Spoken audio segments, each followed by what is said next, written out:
Fala aí galera, aqui com vocês é o Felipe Santos do canal Futebol de Botão.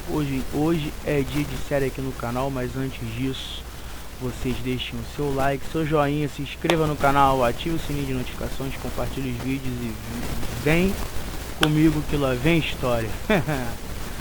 Copa do Mundo FIFA de 1950, essa era a quarta edição do evento esportivo da FIFA, da Copa do Mundo, que seria sediado pelo Brasil aqui no continente sul-americano. Seria a segunda vez que a América do Sul sediaria um evento esportivo, com algumas cidades que teriam as suas partidas realizadas por lá, que seriam Belo Horizonte, Curitiba, Porto Alegre, Recife, São Paulo e Rio de Janeiro. Bom, os estádios dessa Copa do Mundo já estavam prontos na época devido à paixão de nós brasileiros por futebol desde sempre. O Brasil foi escolhido por unanimidade como anfitrião nessa Copa, sendo um sucesso no sentido de infraestrutura, a instalações, exemplo para o mundo. Olha, o Brasil naquela época era exemplo para o mundo. Hoje em dia eu não sei muito não, hein? Enfim, muitos atribuem essa situação a Getúlio Vargas e sua administração, que incentivava o esporte como extensão da educação. Portanto, deve-se destacar que o Brasil viu em 1947 a FIFA adiar a competição em um ano para que as seleções da Europa pudessem se reestruturar. Como eu disse em vídeos anteriores, a Europa foi um dos continentes mais afetados pela Segunda Guerra Mundial, principalmente a Alemanha, que foi um dos causadores da Segunda Guerra, né? Juntamente com a Itália. Aí teve na Ásia o Japão, que também foi muito afetado pela Segunda Guerra Mundial e tudo mais. E isso acabou arrasando o continente, deixando o mundo sem Copas desde 38. É isso mesmo, galera. Ficamos por duas edições sem Copa do Mundo, ou seja, 42 e 46. 8 anos sem Copa do Mundo. Sem contar os anos de intervalo, né? Eu tô dizendo só os anos de Copa do Mundo, 42 e 46. Que foi inclusive por causa dos efeitos do conflito que a entidade decidiu levar o Mundial para a América do Sul, e o Brasil, como candidato único, foi eleito. Ou seja, o Brasil, assim como em 2014, era o único candidato a sediar a Copa do Mundo.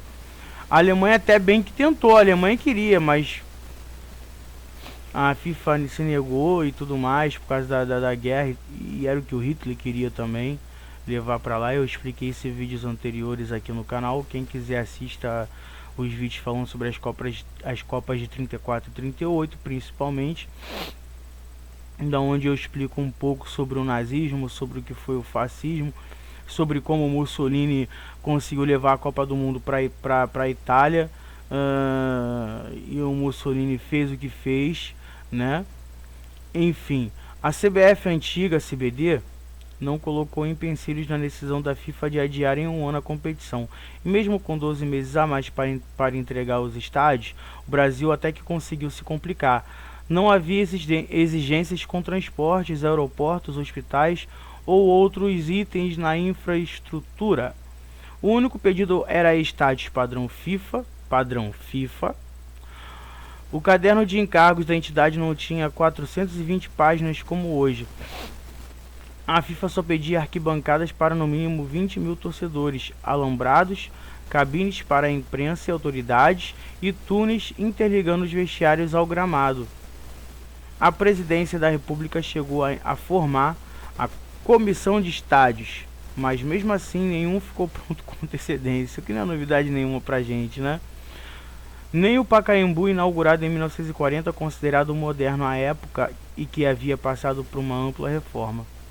Em março de 50, por exemplo, foi feito o calçamento no entorno do estádio para acabar com a lama que se formava nos dias de chuva.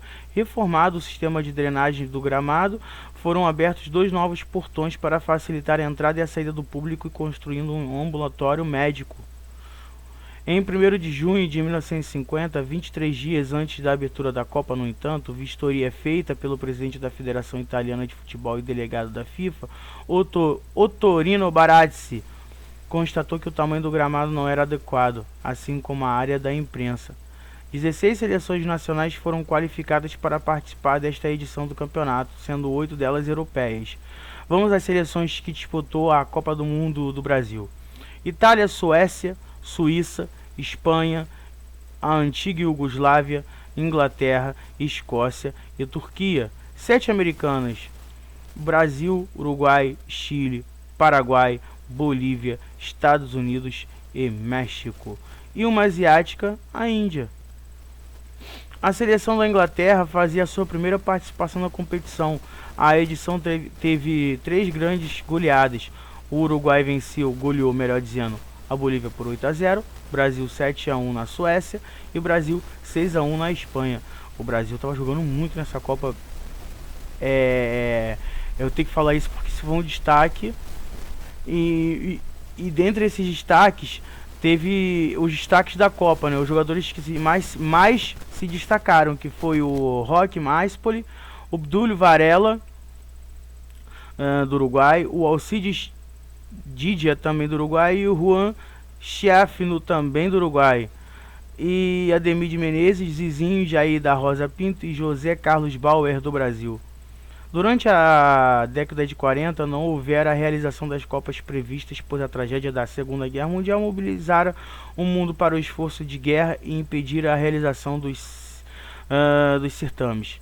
A Federação Internacional de Futebol, entretanto, permanecera mobilizada e tão logo quanto foi possível, tratou de marcar a disputa da 4ª edição da Copa do Mundo em um país fora do continente europeu, que ainda se encontrava em reconstrução. O Brasil foi então o país escolhido. Para a ocasião foram construídos estádios, dentre eles o Maracanã, o antigo Maracanã, tá? Porque o novo só tem o mesmo nome, que na época era o maior do mundo. Ao longo da competição, as equipes da Índia, Turquia e Escócia desistiram. O grupo 4 ficou apenas com 2 seleções, Uruguai e Bolívia. A partida direta entre eles teve por resultado 8-0 para os uruguaios. E a Copa do Mundo da FIFA de 1950 não teve uma final oficialmente. O que aconteceu? As 4 equipes que se classificaram em primeiro de seus grupos formaram um novo grupo e disputaram partidas entre si.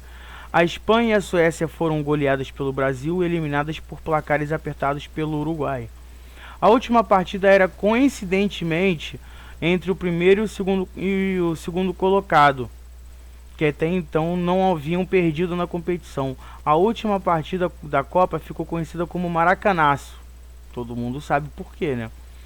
E contou com o maior público de todas as partidas de todas as Copas, 199.854 pessoas.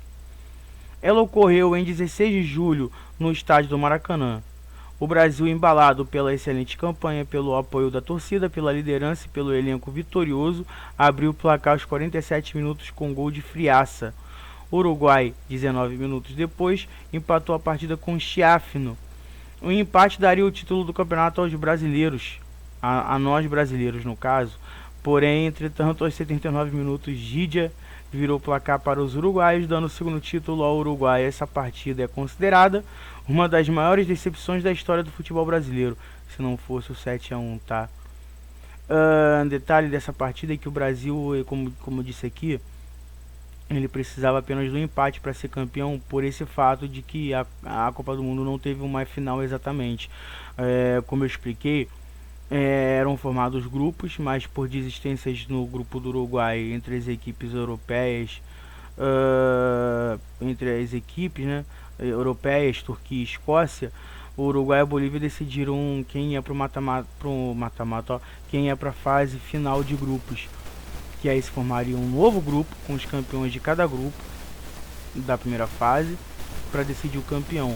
Só que por coincidência do destino, o Brasil era o primeiro do grupo, e o Uruguai acabou ficando em segundo. E essas duas equipes se enfrentavam na última rodada da fase de grupos decisiva para ver quem ia ser campeão.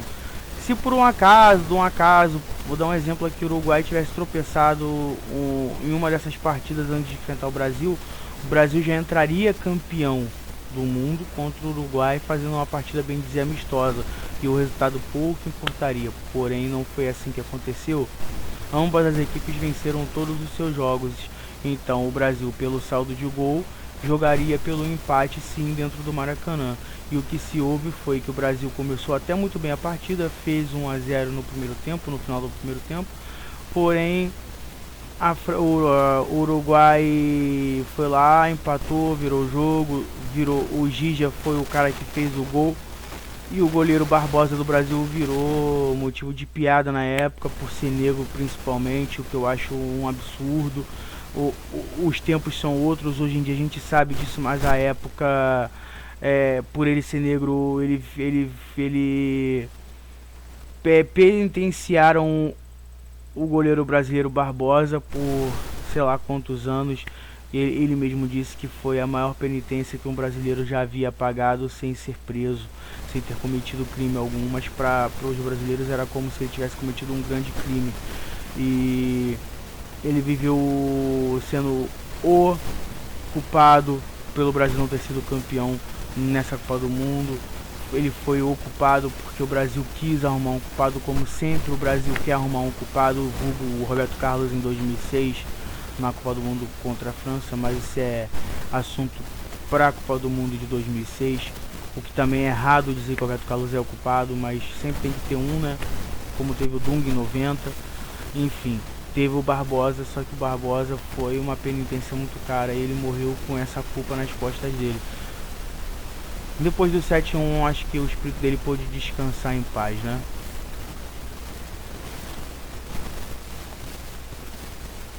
Enfim.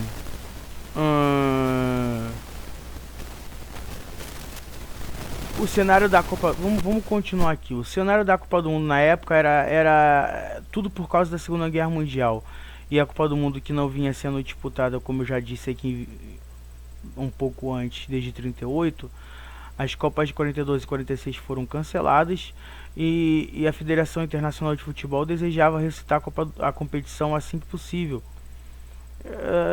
Sempre foi uma maneira de rentável para a FIFA arrecadar dinheiro para os bolsos dos interessados e para manter viva uma esperança para eles, tá? Vocês vão entender o que eu quero dizer mais para frente no vídeo. Porque no pós-guerra a maior parte do continente europeu estava em ruínas. Como resultado, a Federação Internacional de Futebol teve algumas dificuldades em encontrar algum país interessado em sediar o evento, já que os governos acreditavam que o cenário mundial não favorecia uma celebração esportiva e também que era mais importante que os recursos que seriam investidos na Copa do Mundo não fossem extraídos de outras fontes mais urgentes. Bom, nas eliminatórias, vale lembrar que a Argentina foi muito prejudicada nesse período aí, porque a Argentina tinha o melhor time de futebol. Porém, com a não realização das Copas de 42 e 46, a Argentina enfraqueceu muito o seu futebol. Portanto, a Argentina não conseguiu êxito em 50. Bom, vamos para as eliminatórias. Tendo escolhido uma sede segura para o torneio, a Federação Internacional de Futebol ainda dedicaria algum tempo para convencer os países a mandar suas seleções nacionais para competir. A Itália era de um interesse particular para a entidade. Os italianos eram os defensores do título, haviam sido os vencedores em 38. Mas o país estava se reconstruindo após a final da Segunda Guerra Mundial, como eu disse, foi uma das mais afetadas. E havia pouco interesse por parte dos italianos de se inscreverem. A Azzurra foi finalmente convencida a participar, porém há rumores que a Federação Internacional de Futebol teve que custear as viagens para que a seleção italiana pudesse viajar até o Brasil. Enquanto Itália e Áustria, duas equipes bem-sucedidas no pré-guerra, não estavam sujeitas a sanções internacionais, o Japão, ainda sob a ocupação e a ocupada e dividida Alemanha, ainda não tinham permissão para competir. A região do Sarre, ocupada pelos franceses, foi aceita pela Federação Internacional de Futebol 2 semanas antes da Copa do Mundo, vários meses antes que a Federação de Futebol da Alemanha Ocidental fosse reinstalada. A Alemanha Oriental ainda demoraria mais para fundar sua associação.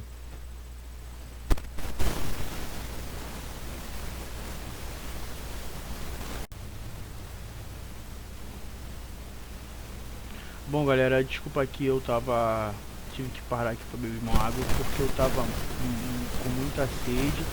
E vamos retornar então ao vídeo aqui.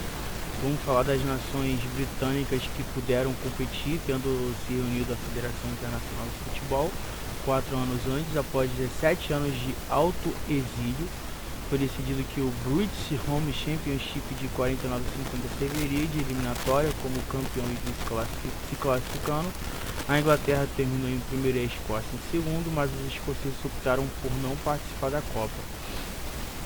Só o fariam se tivesse conquistado o primeiro posto. Dois outros times, Turquia e Índia, também desistiram após se classificarem. A Índia não foi por uma série de fatores impossibilidades de arcar com as despesas de viagem, problemas na seleção do time que levaram à falta de tempo para a preparação e a decisão da federação de priorizar as Olimpíadas, além da proibição da FIFA ao jogar descalço, como fez nas Olimpíadas de 48, o que depois foi admitido pelo então capitão da equipe como uma desculpa para encobrir os outros fatores. França e Portugal foram convidadas para repor as vagas, mas declinaram. Inicialmente a França concordou em jogar, mas depois reclamou que as partidas de seu grupo compreenderiam uma distância de mais de 3.000 quilômetros. Os franceses disseram aos brasileiros que não sairiam de casa se isso não fosse mudado. A Federação Brasileira se recusou e a França desistiu.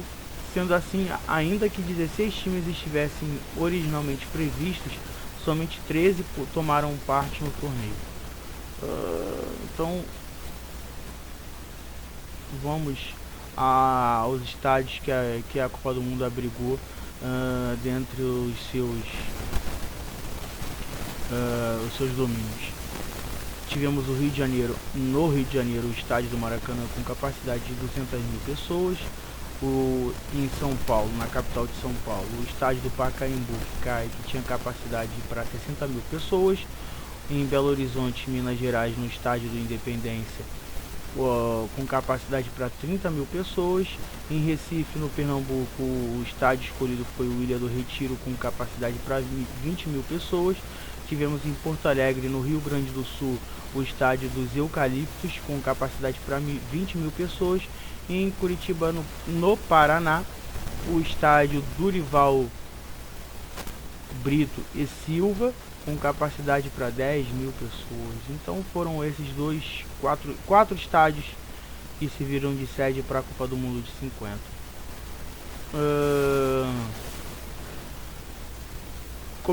Vamos passear agora pelos grupos para mostrar para vocês aqui. Primeiramente vamos falar de Portugal, só um adentro aqui a seleção de Portugal, que não chegou à fase final e uma vez mais foi afastado pela Espanha em 2 jogos. A de 2 de abril de 1950 em Madrid. A Espanha ganhou por 5-1 com gols de Zaha, Bassora e Paenzo, e Molone e Cabrita. Em Lisboa, 9 de abril de 1950, Portugal empatou em 2-2 com gols de Travassos e Jesus Correa, e a Espanha marcou com Zaha e Gainza. Bem perto do início da fase final, diversas equipes desistiram e a organização brasileira convidou Portugal a participar, mas o convite foi declinado. Para você ver, mesmo eles tendo o convite, eles não quiseram participar. As cabeças de chave no sorteio que foi realizado no Itamaraty, no Rio de Janeiro, no dia 22 de maio de 1950, tiveram os cabeças de chaves que foram Brasil, Inglaterra, Itália e Uruguai. No grupo A, ou grupo 1, melhor dizendo, tivemos Brasil em primeiro com 5 pontos, Iugoslávia com 4 pontos em segundo, Suíça em terceiro com 3 e México em último com nenhum ponto. O Brasil venceu o México por 4-0, e o Iugoslávia venceu a Suíça por 3-0. O Brasil empatou na segunda rodada por 2-2 com a Suíça, e a Iugoslávia goleou o México 4-1. O Brasil voltou a vencer na última rodada a Iugoslávia por 2-0, e o México perdeu para a Suíça por 2-1. No grupo 2 tivemos Espanha como campeão do grupo com 6 pontos, Inglaterra, Chile e Estados Unidos nessa sequência, ambos com 2 pontos cada um, ficando assim Inglaterra em segundo, Chile em terceiro e Estados Unidos em quarto. A Inglaterra venceu o Chile na partida de estreia por 2-0, a Espanha venceu os Estados Unidos por 3-1, Espanha 2-0 no Chile, e até hoje é um dos resultados mais, assim, vamos colocar, controversos de uma Copa do Mundo, uma das maiores zebras da Copa do Mundo, porque os Estados Unidos venceu a Inglaterra nessa partida por 1-0. Você pode estar me perguntando ou se perguntando por que esse é uma das maiores zebras de todas as histórias de Copas.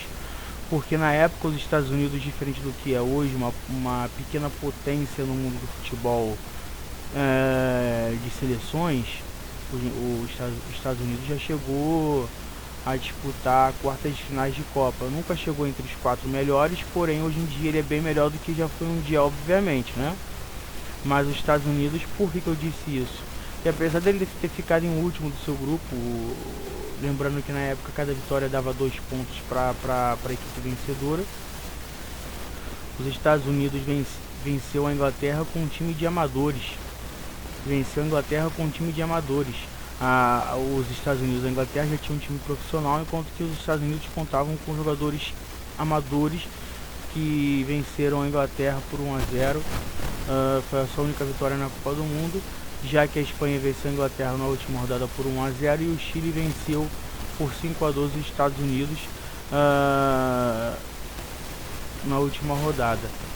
No grupo 3 tivemos Suécia em primeiro, Itália em segundo e Paraguai em terceiro. A Suécia com 3 pontos, a Itália com 2 e Paraguai apenas com 1. A Suécia venceu a Itália por 3-2, a Suécia depois empataria com o Paraguai por 2-2 e a Itália venceria o Paraguai por 2-0. E no grupo 4, com as desistências das demais equipes, o Uruguai só teve que enfrentar a Bolívia. Uruguai e Bolívia se enfrentaram no único jogo desse grupo, que já seria, vamos botar assim, uma partida de mata-mata. Quem vencesse estaria na fase final, no quadrangular final. O Uruguai venceu por 8-0 a Bolívia. Com isso, o Uruguai foi para o quadrangular final. No quadrangular final tivemos Brasil 7, Suécia 1. O Brasil vai marcando vocês aí com papel e caneta, sei lá, do jeito que vocês quiserem. Com isso, o Brasil fez 2 pontos. A Espanha empatou com o Uruguai por 2-2, cada um recebeu 1 ponto. O Brasil goleou a Espanha por 6-1. 6-1, isso mesmo. Com isso, o Brasil fez mais 2 pontos. O Brasil tem 4 pontos, a Espanha tem apenas 1. O Uruguai, com sua vitória contra a Suécia por 3-2, chegou a 3 pontos. Suécia e Espanha fizeram sua última partida cada um no grupo. A Suécia venceu a Espanha por 3-1, fez seus 2 primeiros pontos no campeonato, né? Seus 2 primeiros pontos no campeonato, seus únicos pontos no campeonato, na verdade. E aí o que acontece é que o Brasil chegava com 4 pontos e o Uruguai com apenas 3 pontos. Brasil com 4, Uruguai com 3. Se o Uruguai tivesse mais um empate, o Uruguai não teria sido campeão, é claro. O Uruguai teve um empate e uma vitória. Já o Brasil teve 2 vitórias. Só que na última rodada o Brasil, como eu já disse aqui para vocês, declinou diante do Uruguai e tomou a virada, com o Uruguai fazendo 2-1 para cima do Brasil. Eu disse que o Brasil abriu o placar no primeiro tempo, mas foi no início do segundo tempo, com o Friaça. O Chiaf não empatou aos 66 e o Gija fez o gol derradeiro aos 79. Bom, eu tenho algumas coisas a mais para dizer sobre essa Copa do Mundo aqui. Primeiro que foi até a Copa de 2010, onde a Espanha foi campeã do mundo, tinha sido a sua melhor campanha em uma Copa do Mundo, quarto lugar na Copa do Mundo de 50, tá? Foi a sua melhor participação até a Copa de 2010. A Espanha que foi campeã na Copa do Mundo de 2010. Eu tenho mais algumas coisas a dizer, que seria o seguinte: eu na época, quando eu era mais novo, quando eu era criança, eu tinha a escola onde eu estudei no primário, eu fiz a segunda, terceira, quarta série nessa escola. Eu tenho quase certeza que foi na quarta série. Se não foi, foi na terceira. Eu ganhei alguns livros, tá? Eu ganhei alguns livros da escola. A escola promoveu uma campanha. Na época, o governo do Rio de Janeiro estava promovendo uma campanha que as escolas públicas deveriam dar alguns livros para os seus alunos. E eu fui presenteado de muito bom agrado por um sorteio aleatório que teve na escola, porque nem todos os alunos ganharam os mesmos livros.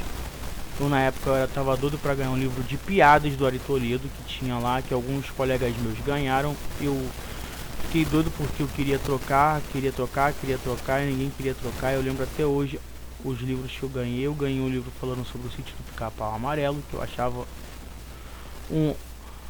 um ó, tá? Eu sempre gostei de ler livros, mas do meu interesse. Acho que todo mundo que gosta de ler quer ler coisas sobre o seu interesse. Ganhei um outro livro lá também. Eu lembro de dois livros, para ser mais exato. Esse do Sítio do Capão Amarelo, eu ganhei 4 livros. E os outros dois eu não lembro, mas especificamente um eu lembro muito porque eu li ele mais de 3 vezes, mais de 5, toda vez que podia eu lia, tá? Contando a história do Zusa.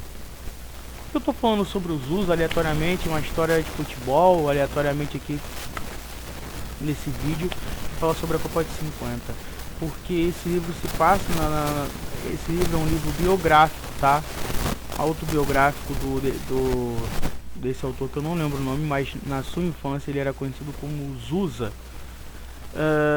Eu não lembro o nome do livro. Eu posso dar uma pesquisada aqui rapidinho pra te falar o nome do livro, mas eu não sei.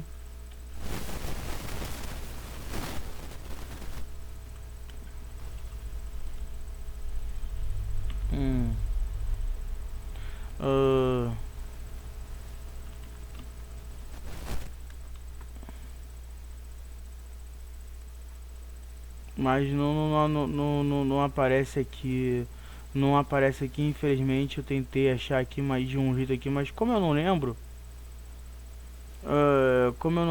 o nome do livro em si, vai ficar difícil eu achar aqui, sabe?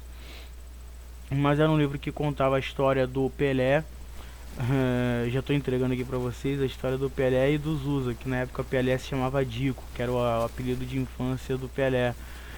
Por que eu queria trazer essa informação aqui? Porque eu li esse livro um monte de vezes.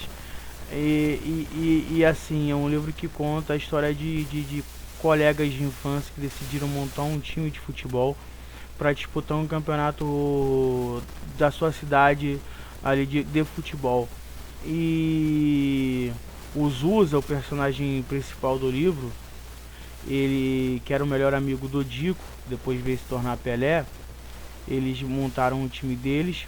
O Zusa era apaixonado por uma menina uruguaia que se chamava Carmencita. E no meio da história, claro, quem quiser podem procurar, que vocês vão achar, tá?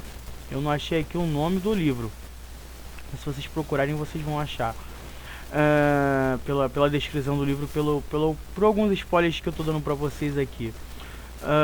Era Carmencita o nome da menina. Ela era uruguaia, ela estava recém morando no Brasil na época. Aquela paixão de criança, né, que o Zusa tinha por ela. E ela era apaixonada por um outro cara. Ela namorou com esse outro cara, esse tal de Maurinho, a quem eles chamavam ali o Dico e o Zusa de Malzinho, porque ele fazia muitas maldades com ambos ali. E ela namorava com ele. E quando o Uruguai foi campeão do mundo, ela zoou muito os brasileiros, dizendo que ela amava o Abdul Varela, que era o grande capitão da equipe, o craque do time, que ela tinha uma paixão imensa pelo Abdul Varela, tá? E eu conheci muito desses jogadores uruguaios e brasileiros da época, assim, quando eu li esse livro. Quando eu li pela primeira vez o livro ali, aquilo me marcou de tal forma que tem uma frase nesse livro aí que o Zusa descreve com perfeição que o Dico, o famoso Pelé, Edson Arantes do Nascimento, diz pro, pro, pro seu Dondinho, o pai do Pelé, pro seu pai no caso, o pai do Pelé é o seu Dondinho. O Pelé diz pra ele assim, porque ele viu, foi a primeira vez que ele viu o pai dele chorando, e ele chegou pro pai e perguntou: pai, por que o senhor tá chorando? Nós perdemos, filho. Nós perdemos a Copa do Mundo. E, sabe, e ali o Pelé vira e fala pra ele: pai, não chora não, porque eu ficar todo arrepiado, galera. Eu ainda vou te dar essa Copa do Mundo. Você pode ter certeza que eu vou jogar e vou te dar essa Copa do Mundo. 8 anos depois, quando o Pelé ainda tinha 17 anos, ele ia completar 18 depois da Copa, porque ele tinha 10 nessa época de 50 que o Brasil foi vice da Copa do Mundo. Ele chegou pro pai e falou isso, e com 17 anos ele estava sendo campeão em 58 na Suécia, junto com Garrincha, Zagallo, e dentre outros, foi campeão do mundo, marcando alguns golaços, aquele contra Gales inesquecível, em que ele chapela o cara e faz um golaço. O Brasil venceria a Suécia por 5-2, mas isso é história para a Copa de 58. Eu queria estar falando isso aqui, desse livro da Copa do Mundo de 50, que eu tinha ele até pouco tempo atrás, mas eu acabei perdendo, infelizmente esse livro ele sumiu, porque minha casa teve uma enchente. Graças a Deus a gente conseguiu reestruturar nossa casa, mas em compensação a gente perdeu muita coisa nesse processo, tá? Mas eu gostaria de deixar bem claro aqui que esse livro marcou de muitas formas a minha infância, porque ele tem várias histórias comoventes, como por exemplo quando eles ganham o campeonato, que é o final do livro já.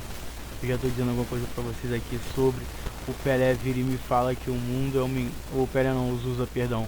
O mundo é um mingau de chocolate. Eu não vou falar o porquê que ele fala isso, porque isso está na história do livro, vocês vão entender muito bem. Tem muita história legal nesse livro, é uma história muito boa mesmo, vale a pena vocês conferirem. Falando sobre a infância dos dois, que se passava durante a Copa do Mundo de 50, ali sobre o ano de 50, e a Copa do Mundo veio naquela época para rechear um pouco mais a vida dos dois. Não foi do jeito que eles gostariam, eles descrevem o Zusa descreve no livro como foi a sensação dele e dos demais colegas, principalmente a dele, depois que o Brasil perdeu a Copa do Mundo, porque todo mundo dava o título como certo e já tinham deixado preparado nas ruas onde eles moravam, tudo pronto para comemorar o título, com comidas fartas, churrasco à mesa, sabe, um verdadeiro banquete para a cidade inteira comemorar o título do Brasil, que acabou não vindo, e que a cidade acabou deserta, com aquelas mesas todas cobertas, com as comidas ali estragando, vamos colocar assim. E o Brasil acabou sendo vice para o Uruguai, uma derrota que doeu muito para quem viveu aquela época. Eu posso falar para cada um de vocês que, como brasileiro, a Copa do Mundo que me doeu profundamente em ver o Brasil perder não foi a de 2014. Eu fiquei muito chateado, é verdade. Quem não ficaria? Fiquei muito pé da vida, muito puto pelo 7-1 em si, depois os 3-0 contra a Holanda. Mas a Copa do Mundo que me doeu em ver o Brasil perder, talvez por eu ser criança na época, por eu não estar entendendo o que está acontecendo ali, porque o Brasil era o atual campeão do mundo em 94, foi sim a final contra a França em 98. Mas claro, isso é histórias da Copa do Mundo de 98, eu vou trazer um pouco do meu sentimento de criança naquela época, do que eu vi, do que eu vivi. Mas dada aqui a história que eu contei, tá no livro, sobre o Pelé e o amigo dele, o Zusa. Quem escreveu o livro foi o Zusa, que hoje em dia ele usa outro nome, é claro, assim como o Pelé não é mais Dico. Então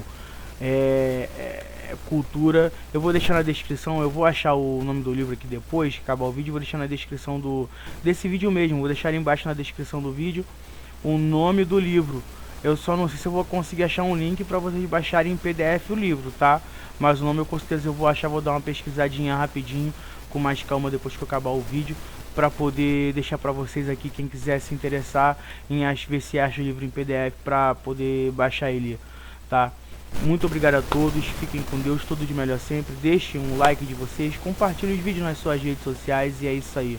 Galera, foi muito bom, deu muito trabalho pegar os elementos que eu peguei aqui de pesquisa mesmo pra vocês, coisas de Copas do Mundo que a gente não era nascido, muita gente aqui não era nascido nessa época, mas a Copa do Mundo tá aí, tá chegando, faltam poucos dias, então essas Copas do Mundo antigas, elas não tem, a gente não tem muita informação não tem informação de memória porque a gente não era nascido.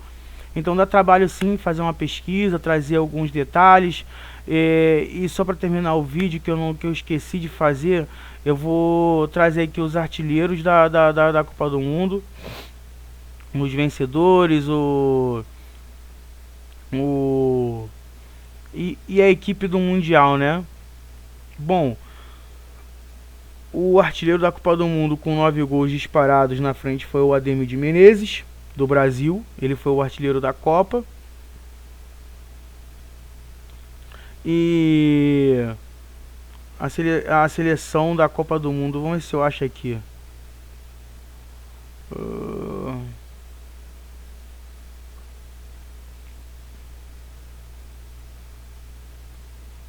Deixa eu ver se eu acho aqui a seleção da Copa do Mundo. Deixa eu abrir aqui. Só para trazer.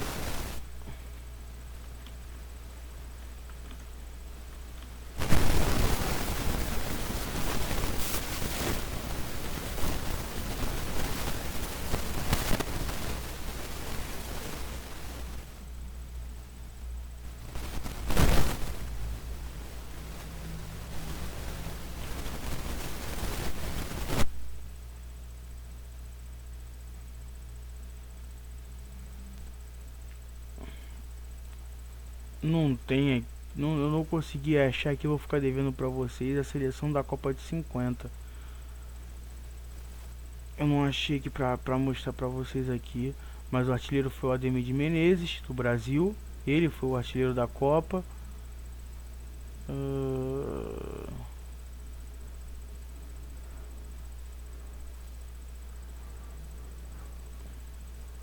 Não tem. Eu não consegui achar, não sei se eles colocaram, elegeram os melhores da Copa do Mundo, os jogadores, mas tá aí. Então é isso, galera, fiquem com Deus, tudo de melhor sempre, que Deus os proteja, os abençoe, assim como cada um dentro dos lares de vocês. Eu sou Felipe Santos, vou ficando por aqui. Like, se inscreva no vídeo, deixe um like de vocês, se inscreva no canal, aliás, perdão, ative o sininho de notificações e valeu!